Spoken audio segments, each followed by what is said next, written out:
Clear and confident. Mastering unambiguous relative clauses.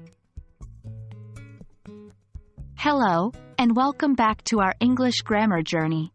Today, we're diving into an essential, but often tricky part of English grammar, relative clauses. More specifically, we're going to focus on avoiding ambiguity in relative clauses. Ambiguity can lead to confusion, and our goal here is to make your language as clear and precise as possible. So, what is a relative clause? In English, a relative clause is a type of dependent clause that modifies a noun or a noun phrase, giving us more information about it. It's introduced by a relative pronoun like who, which, that, etc. For example, the book that you recommended is amazing. Here, that you recommended is the relative clause. Now, let's talk about ambiguity. Ambiguity occurs when a sentence can have more than one interpretation. In relative clauses, ambiguity often comes from an unclear reference. Take a look at this sentence: I spoke to the girl who was crying after the show.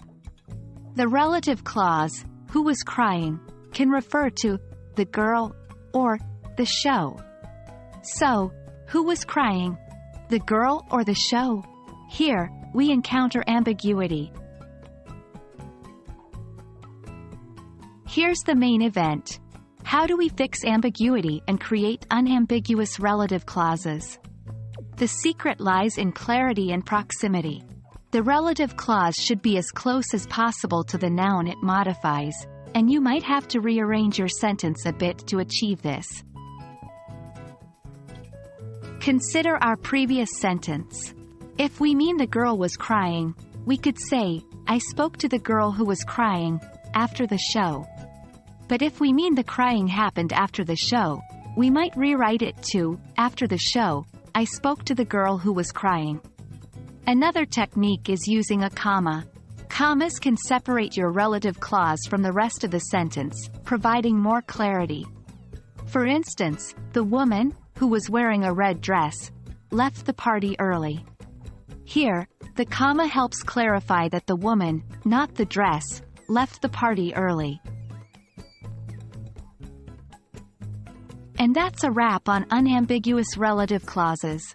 Remember, the key to avoiding ambiguity is to place your relative clause as close as possible to the noun it's modifying and use commas for additional clarity. Keep practicing, and soon enough, you'll master this crucial part of English grammar. Thank you for joining me today. I hope you found this video helpful and informative. See you next time, and remember, every step, no matter how small, is progress in your language learning journey.